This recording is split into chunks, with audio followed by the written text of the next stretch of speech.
అందరికీ నమస్కారం. ఈరోజు మనం తెలుసుకోబోతున్న కథ మంచి మనుషులు. రాజమహేంద్రవరంలో సత్యమూర్తి అనే వ్యక్తి తను కష్టపడి ఇష్టపడి కట్టించిన ఇంటి ముందు నుంచొని తనలో తాను మురిసిపోతూ ఉంటాడు. యావండి, గృహప్రవేశం చేయడానికి ముహూర్తం దగ్గర పడుతుంది. మీరు కట్టించిన ఇల్లు చూసి మురిసిపోయింది చాలు, ఇక లోపలికి వెళ్దాం. ఇలాంటి ఇల్లు కట్టించటం నా చిరకాల కోరిక వసుంధరా. ఈ ఇంటిని చూస్తుంటే ఇప్పటి వరకు నేను పడ్డ కష్టాలన్నీ మర్చిపోతున్నాను. మిమ్మల్ని చూస్తుంటే నాకు కూడా చాలా గర్వంగా ఉందండి. మీరు ఈ స్థాయికి చేరుకున్నారని మన బంధువులందరూ చాలా గొప్పగా మాట్లాడుకుంటున్నారు. ఆ భార్యాభర్తలిద్దరూ ఇలా సంతోషంగా వారి పిల్లలతో కలిసి గృహప్రవేశం చేస్తారు. వారి జీవితం ఇలా సజావుగా గడిచిపోతుంది. సత్యమూర్తి ఏమాత్రం అలసత్వం ప్రదర్శించకుండా కంపెనీ పనులు చూసుకుంటూ ఉన్నాడు. ఒకరోజు సత్యమూర్తి తన కుటుంబంతో కలిసి గుడికి వెళ్తాడు. వాళ్లు దర్శనం చేసుకుని బయటికొచ్చిన తర్వాత ఒక దంపతులు ఇలా మాట్లాడుకోవటం వింటారు. పిల్లల ఆకలిగా ఉందంటున్నారుగా, గుడికెళ్ళి ప్రసాదం తీసుకొస్తాను. కనీసం ఈ విధంగానైనా వాళ్ళ ఆకలి కొంచెం తీరుద్ది అని ఆ వ్యక్తి ప్రసాదం తీసుకొస్తాడు. చాలా ఆకలిగా ఉన్న ఆ పిల్లలిద్దరూ ఆ ప్రసాదాన్ని చాలా ఇష్టంగా తింటారు.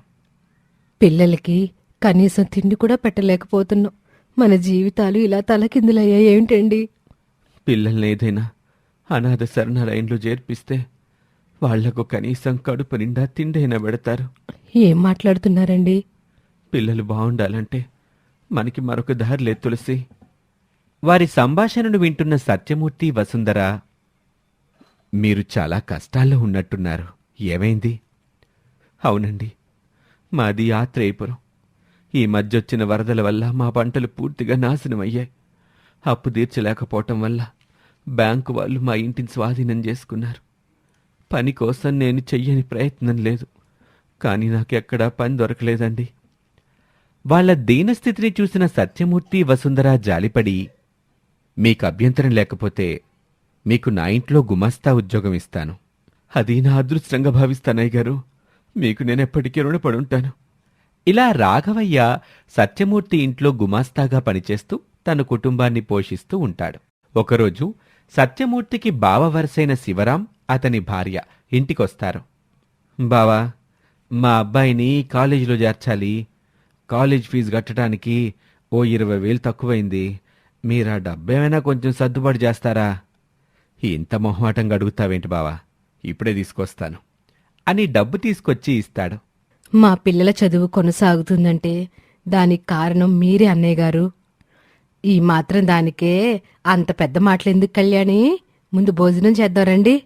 సత్యమూర్తి రాఘవయ్యతో, నువ్వు కూడా భోజనం చేద్దుగాని రా రాఘవయ్య. మీతో కలిసి నేను భోజనం చేయడం ఏంటయ్య గారు? అవును బావా, మీ ఇంటి గుమాస్తా మీతో కలిసి భోజనం చేయడం ఏంటి? గుమాస్తా అయితే ఏంటి బావా, నిజాయితీగా పనిచేస్తూ తన కుటుంబాన్ని పోషించుకుంటున్నాడు. మన పని చేసేవాళ్లు మనతో కలిసి భోజనం చేయకూడదా అని రాఘవయ్యను డైనింగ్ టేబుల్ దగ్గరికి తీసుకువెళ్తాడు.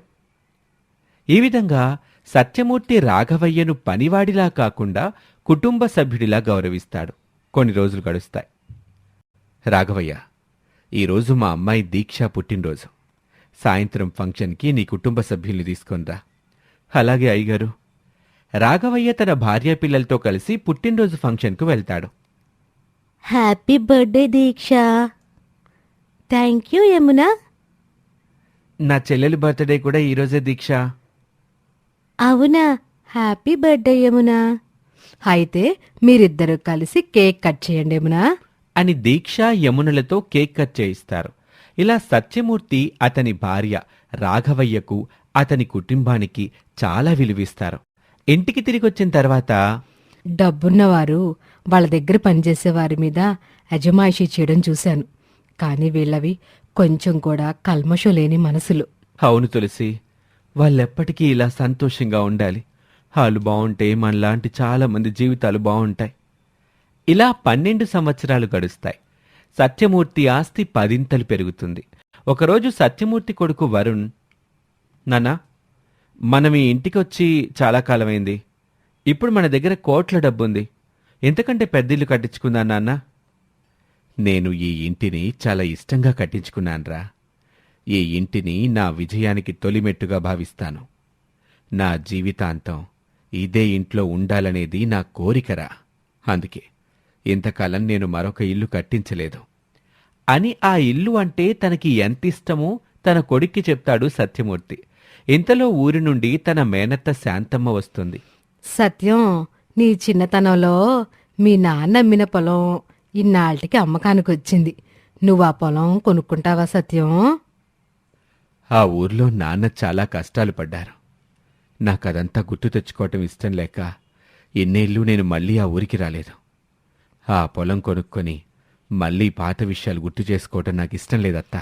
అది మీ నాన్న చాలా కష్టపడి కొన్న పొలం. మీ నాన్న ఆ పొలం అమ్మడానికి చాలా బాధపడ్డాడనుకో. అందుకే నువ్వు ఆ పొలం కొనుక్కుంటే బాగుంటుందని నాకు అనిపిస్తుంది సత్యం. అప్పటికి సత్యమూర్తి ఆ ఊరికి వెళ్ళి పొలం కొనడానికి ఇష్టపడలేదు. అప్పుడు రాఘవయ్య అతనితో, హైగురు, మీకా గ్రామానికి వెళ్ళటం ఇష్టం లేక ఆ పొలం కొనటానికి ఇష్టపడటం లేదు. కాని మీ నాన్నగారు ఆ పొలం భవిష్యత్తులో మీకు ఉపయోగపడుతుందని కొనుంటారు. కాబట్టి ఆ పొలం మీ పేరు మీదుంటే మీ నాన్నగారు ఏ లోకంలో ఉన్నా సంతోషిస్తారు అని రాఘవయ్య సత్యమూర్తికి నచ్చజెప్పి ఆ పొలం కొనిపిస్తాడు. ఒకరోజు తులసి తన పిల్లలతో, మీ నాన్నగారు ఇంకా ఇంటికి రాలేదేమిట్రా? ఫోన్ చేసి నాన్న ఎక్కడున్నారో కనుక్కో. సరే అమ్మా. ఇంతలోనే రాఘవయ్య ఇంటికొస్తాడు. ఈరోజు ఇంత ఆలస్యంగా వచ్చారేంటి నాన్న? వచ్చేదారిలో స్కూటర్ అయిపోయింది యమున. రిపేర్ చేయించి రావటానికి ఈ సమయం అయింది. కొత్త బండి కొనుక్కోమని ఎన్నిసార్లు చెప్పినా వినరు కదా. ఇలా పొదుపు చేస్తేనే మనం బట్టల షాపు పెట్టగలం. మనకంటూ చిన్న వ్యాపారం ఉంటే మనం అమ్మాయికి మంచి సంబంధం చూసి పెళ్లి చేయగలం. మన అబ్బాయికి కూడా ఒక దారి దొరుకుతుంది. ఇలా రాఘవయ్య తన పిల్లల భవిష్యత్తు కోసం రూపాయి పొదుపు చేసి డబ్బు కూడబెడతాడు. కొన్ని నెలలు గడిచిన తర్వాత రాఘవయ్య తన చిరకాల కోరికైన బట్టల దుకాణాన్ని స్థాపించి సత్యమూర్తితో ఆరంభిస్తాడు. సత్యమూర్తి అతనితో, నీ జీతం డబ్బుని దుబారా చేయకుండా మీ అబ్బాయితో సొంతంగా వ్యాపారం చేయించే స్థాయికొచ్చావు. నువ్వు నిజాయితీపరుడివి రాఘవయ్య. నీకంతా మంచి జరుగుతుంది అని చెప్పి సూర్యకు డబ్బిచ్చి మొదటి కొనుగోలు చేస్తాడు సత్యమూర్తి. బట్టల దుకాణంలో లాభాలు బాగున్నప్పటికీ రాఘవయ్య సత్యమూర్తి మీద ఉన్న కృతజ్ఞతతో ఆ ఇంట్లో గుమాస్తాగా కొనసాగుతాడు. ఒకరోజు సత్యమూర్తి బంధువు ఆనందరావు తన భార్యతో కలిసి ఇంటికొచ్చి, మేం మీ అంతస్తుకి సరిపోమని తెలుసు. మీకిష్టమైతే వరుణ్ణి మా ఇంటల్లుని చేసుకోవాలనుకుంటున్నాం బావుగారు. పెళ్లికి అంతస్తులతో ఆస్తులతో పనేంటి బావా? నీ కూతురు నా ఇంటికి కోడలుగా వస్తే కూతుర్లా చూసుకుంటా అన్నయ్యా. డబ్బు కంటే బంధాలకు ఎక్కువ విలువ ఇచ్చే సత్యమూర్తి, వసుంధర వారితో సంబంధం కుదుర్చుకుంటారు. 2 రోజుల తర్వాత సత్యమూర్తితో అతని మేనేజర్, మనం అమ్ముతున్న ఫ్లాట్స్కి మార్కెట్లో మంచి డిమాండ్ ఉంది. ఈ డిమాండ్ ఇలా ఉండగానే మనం మరిన్ని ఫ్లాట్స్ అమ్మాలి. మనం ఇంకా ఎక్కువ ఫ్లాట్స్ అమ్మాలి అంటే ఏం చేయాలి? మనం 100 ఎకరాలు కొని తక్కువ టైంలో ఎక్కువ అపార్ట్మెంట్స్ నిర్మించాలి సార్. 100 ఎకరాలా? మన డబ్బు మొత్తం ఇప్పటికే బిజినెస్లో పెట్టుబడి పెట్టాం. ఇప్పుడు 100 ఎకరాలు కొని ఫ్లాట్స్ కట్టించేంత డబ్బు మన దగ్గర లేదు. మీరప్పడిగితే ఇవ్వని వారు ఎవరు సార్? ఇప్పటి వరకు మీరు నాకిచ్చిన డబ్బుని నేను రెట్టింపు చేశాను. నేను చెప్పినట్టుగా చేస్తే ఇప్పుడు మీరిచ్చే డబ్బుని నేను 4 చేస్తాను. 4 రెట్లా? ఇంకా ఆలోచిస్తారేంటి నాన్న? కిరణ్ చెప్పినట్టుగా చేయండి. సత్యమూర్తి అప్పు చేసి సిటీ చివరలో 100 ఎకరాలు కొంటాడు. 2 రోజుల తర్వాత సత్యమూర్తికి నలతగా ఉండటంతో ఆస్పత్రికి వెళ్తాడు. వైద్యుడు అతనితో, మీ లంగ్స్లో కొంచెం ఇన్ఫెక్షన్ ఉంది, భయపడాల్సిందేమీ లేదు. వారానికి ఒకసారి ట్రీట్మెంట్ తీసుకొని ఓ 2 వారాలు రెస్ట్ తీసుకుంటే సరిపోతుంది. అశ్రద్ధ చేస్తే మాత్రం చాలా ప్రమాదం. వాళ్ళిద్దరూ ఇంటికి చేరుకున్న తర్వాత వసుంధర తన భర్తతో, కంపెనీ పనులు మన అబ్బాయి మేనేజర్ కలిసి చూసుకుంటారు. మీరు రెస్ట్ తీసుకోండి. వరుణ్ మాత్రం కంపెనీ వ్యవహారాల గురించి పట్టించుకోకుండా పూర్తిగా తన మేనేజర్ మీద వదిలేస్తాడు. ఒకరోజు తన స్నేహితుణ్ణి కలవటానికి వేరే నగరానికి వెళ్తున్న వరుణ్తో, ఈరోజు కంపెనీ ఉద్యోగులతో మీకు మీటింగ్ ఉంది కదా వరుణ్ బాబు. ఆ మీటింగ్ సంగతి మన మేనేజర్ చూసుకుంటాలే రాఘవయ్య గారు. మీ కుటుంబంతో నాకున్న అనుబంధం వల్ల మీకో విషయం చెప్పాలనుకుంటున్నాను వరుణ్ బాబు. చెప్పండి రాఘవయ్య గారు. మరొకరిని నమ్మి వాళ్ళకి పూర్తిగా వ్యాపార వ్యవహారాలు అప్పగించటం మంచిది కాదేమో అనిపిస్తుంది బాబు. ఇప్పటికే మా దగ్గర చాలా డబ్బుంది. ఇక ఆఫీస్ పనులు చూసుకోవడానికి నేను వెళ్ళటం ఎందుకు రాఘవయ్యా? అవన్నీ మేనేజర్ చూసుకొని లాభాలు నా చేతికి అందిస్తాడులే అని నిర్లక్ష్యంగా మాట్లాడతాడు. కొన్ని రోజులు గడుస్తాయి. సత్యమూర్తి కోలుకొని ఆఫీస్కి వెళ్తాడు. బిల్డింగ్స్ కన్స్ట్రక్షన్లో కల్తీ సిమెంటు, ఇటుకలు వాడుతున్నారని సత్యమూర్తి ఆగ్రహిస్తాడు. సత్యమూర్తి ఆఫీస్కి వచ్చాడని మేనేజర్ తెలుసుకుంటాడు. అడ్వాన్సుల రూపంలో వచ్చిన కోట్ల డబ్బును తీసుకొని మేనేజర్ పరారీ అవుతాడు.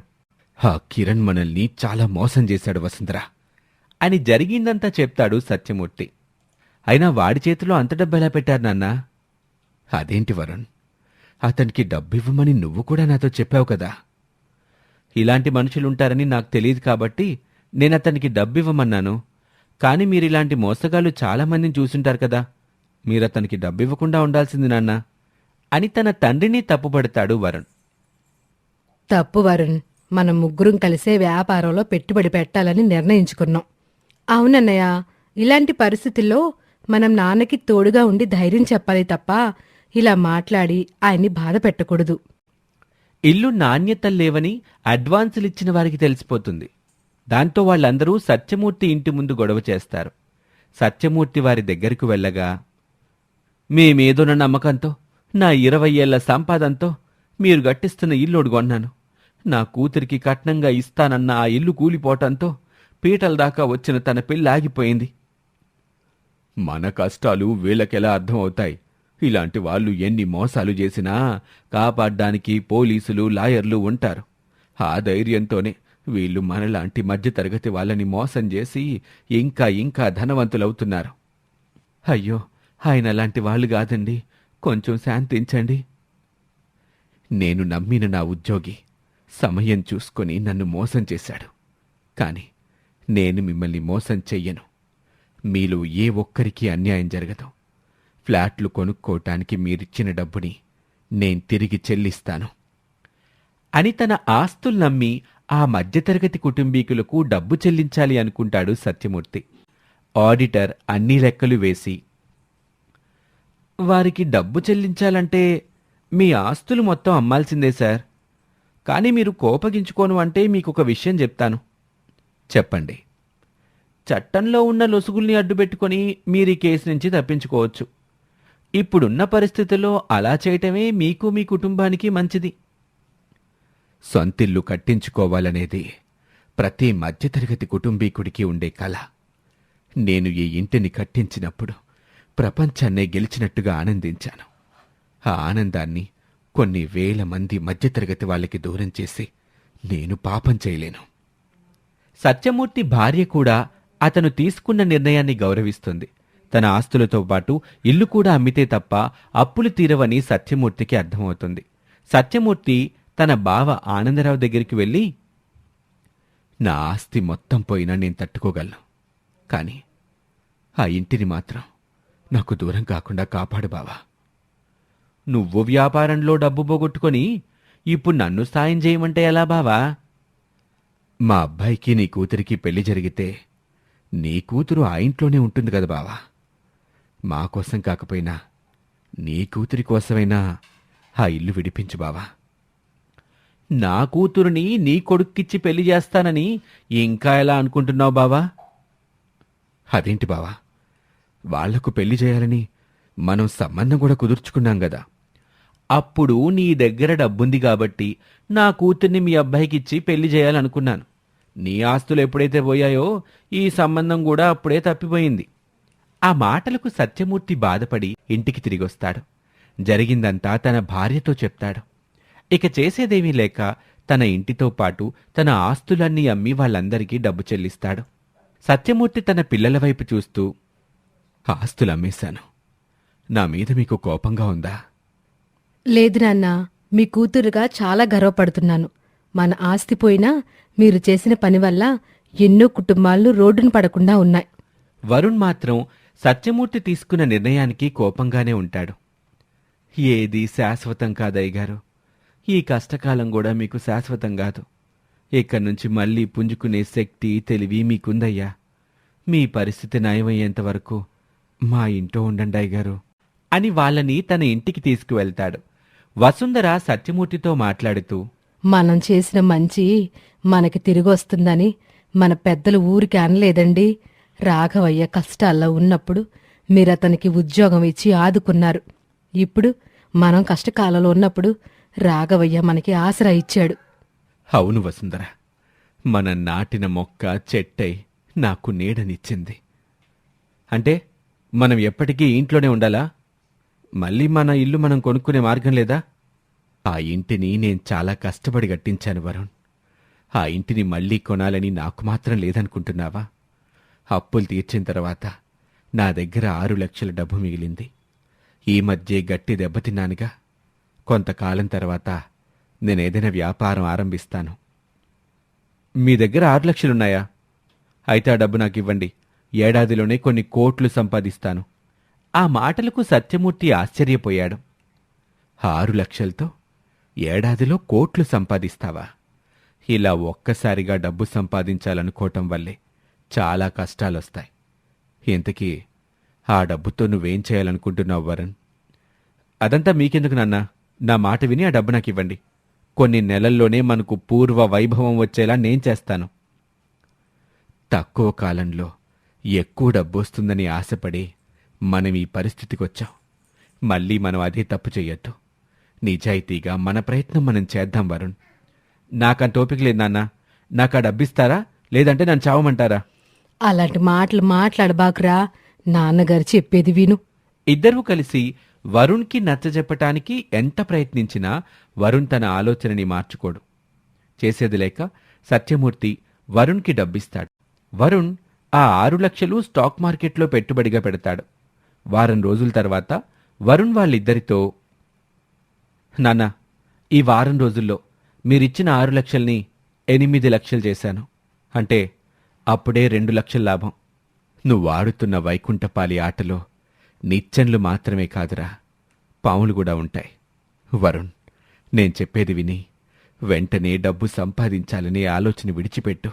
వారంలో 2 లక్షలు సంపాదించానంటే ఇంకా నువ్వు చెప్పేదే కరెక్ట్ అంటావేంటన్నా అని కోపంగా అక్కడి నుంచి వెళ్ళిపోతాడు వరుణ్. కొన్ని రోజులు గడుస్తాయి. తన కొడుకు తీరుతో బాధపడుతున్న సత్యమూర్తిని చూసి సూర్య వరుణ్తో, వరుణ్, మీ నాన్నగారు జీవితంలో చాలా చూశారు. ఆయన చెప్పినట్లుగా విను. మా పరిస్థితి బాగోక మీ ఇంటికొచ్చి పడ్డాం. కానీ నీ సలహాలు తీసుకునేంత నేను దిగజారిపోలేదు అని కోపంగా బదులిచ్చి వెళ్ళిపోతాడు. వరుణ్ తన ఇష్టానుసారంగా స్టాక్ మార్కెట్లో డబ్బు పెడతాడు. కొంచెం కొంచెంగా 2 వారాల్లోనే డబ్బు మొత్తం పోతుంది. డబ్బు పోయిందనే విషయం నాన్నకి చెప్తే నాన్న మళ్ళీ నాకు ప్రవచనాలు చెప్తాడు. ఈ విషయం ఇంట్లో చెప్పకపోవటమే మంచిది. డబ్బు సంపాదించటానికి మరొక మార్గం ఏదైనా వెతకాలి అని వరుణ్ అనుకుంటాడు. మరోవైపు సత్యమూర్తి కూడా ఉద్యోగం కోసం ప్రయత్నాలు చేస్తాడు. అతను ఒక కంపెనీకి ఉద్యోగం కోసం వెళ్ళగా, మీకు ఇప్పటికే వయస్సు 55 సంవత్సరాలు. మీరు క్లర్క్ ఉద్యోగం చేయలేరు. మీకిష్టం ఉంటే చెప్పండి, మీకు ప్యూన్ ఉద్యోగం ఇస్తాను. సత్యమూర్తి దానికి సరే అని ఉద్యోగంలో చేరతాడు. తర్వాతి రోజు ఇంట్లో నుంచి బయటికెళ్తున్న సత్యమూర్తితో, ఎక్కడికి బయలుదేరారయ్య గారు? నాకు ఉద్యోగం వచ్చింది రాఘవయ్య. ఏం ఉద్యోగం అయ్యా? ప్యూన్ ఉద్యోగం అని చెప్తే నన్ను రాఘవయ్య ఉద్యోగానికి వెళ్ళనివ్వడు అని అనుకొని, ఒక కంపెనీలో గుమాస్తా ఉద్యోగం వచ్చింది రాఘవయ్య. అయ్యా, మీరు గుమాస్తా ఉద్యోగం చేయటమేంటి అయ్యగారు? ఈ వయసులో నాకు అంతకంటే పెద్ద ఉద్యోగం ఎలా వస్తుంది? ఆ సంగతి పక్కన పెట్టి రాఘవయ్య, ఇప్పుడు నీ నీడలో నేను బ్రతుకుతున్నాను. కానీ ఇప్పటికీ నువ్వు నన్ను అయ్యగారని ఎందుకు పిలుస్తున్నావు? అదేంటి అయ్యగారు అలా అంటున్నారు? హనుమంతుడు రాముడికి ఒక దశలో సాయం చేశాడని రాముడి కంటే హనుమంతుడు గొప్పోడు అనలేంగా. మీరెప్పటికీ నాకు అయ్యగారేనయ్యా. ఈ రోజుల్లో నీలాంటి మనుషులు చాలా అరుదుగా ఉంటారు రాఘవయ్య అని అతన్ని హత్తుకుంటాడు. సత్యమూర్తి ప్యూన్ ఉద్యోగం చేస్తాడు. ఇలా కొన్ని రోజులు గడుస్తాయి. ఒకరోజు అతను ఆఫీస్లో వాళ్ళకి టీ తీసుకురావటానికి దగ్గరలో ఉన్న హోటల్కి వెళ్తాడు. అక్కడి నుంచి తిరిగొస్తూ ఉండగా రాఘవయ్య సత్యమూర్తిని చూస్తాడు.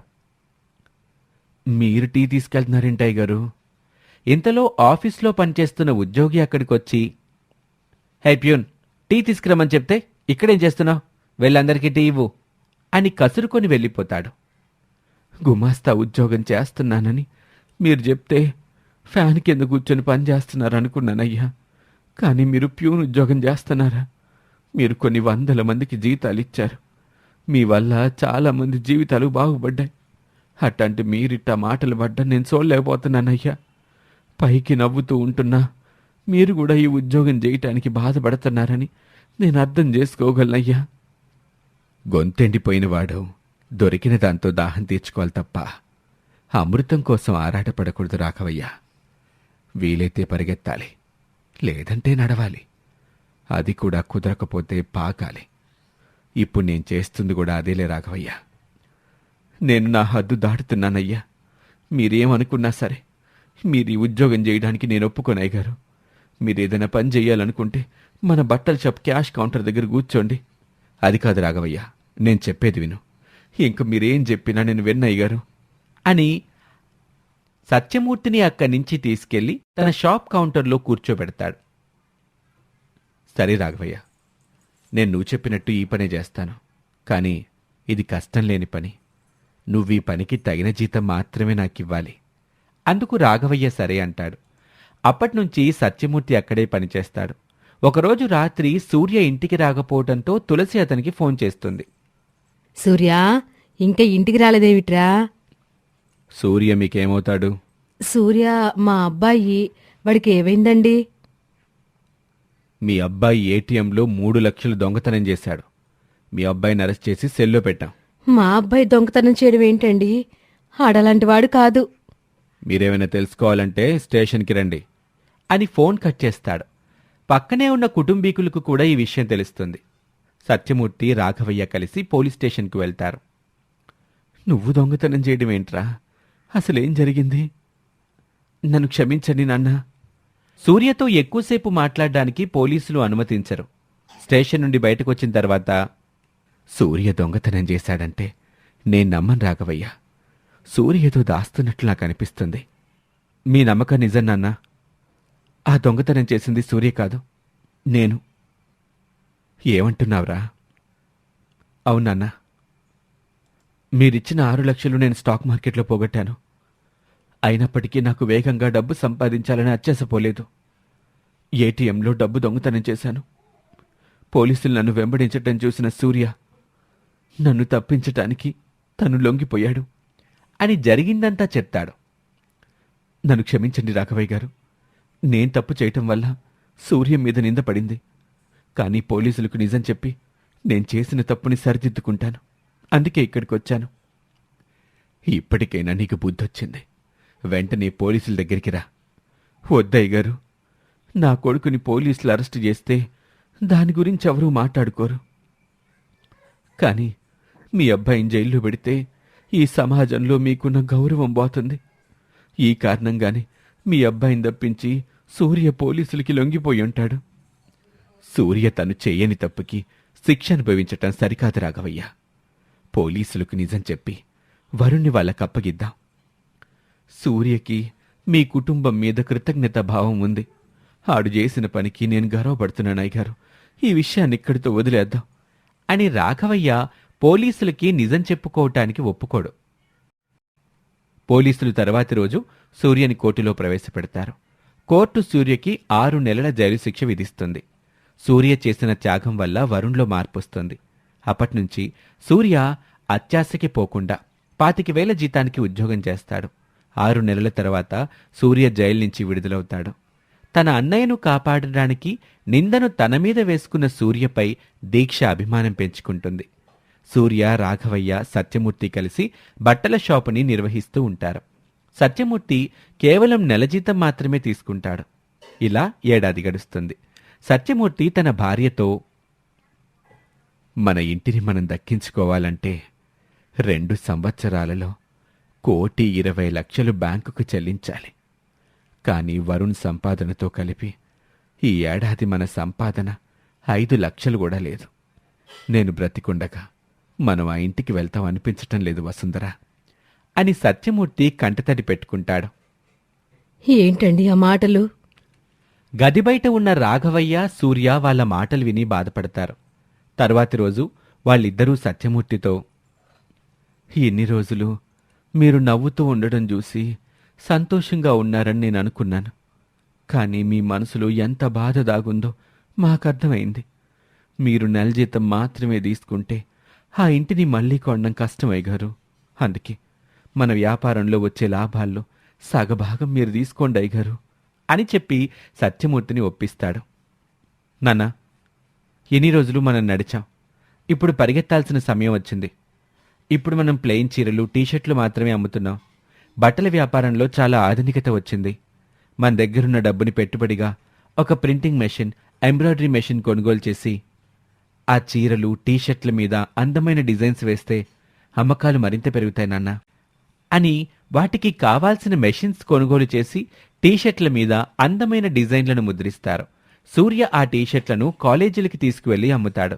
ఆ రోజు సాయంత్రం సూర్య ఇంటికి చేరుకొని ఈ ఒక్క రోజులనే 60 టీషర్ట్లు అమ్ముడయ్యాయి. ఒక్కో షర్టు మీద 150 రూపాయల లాభం. అంటే మొత్తంగా 9,000 రూపాయల లాభం వచ్చింది నాన్న. మంచిది సూర్య. కానీ ఇక్కడ ఒక సమస్య ఉంది. ఏంటి బాబు అది?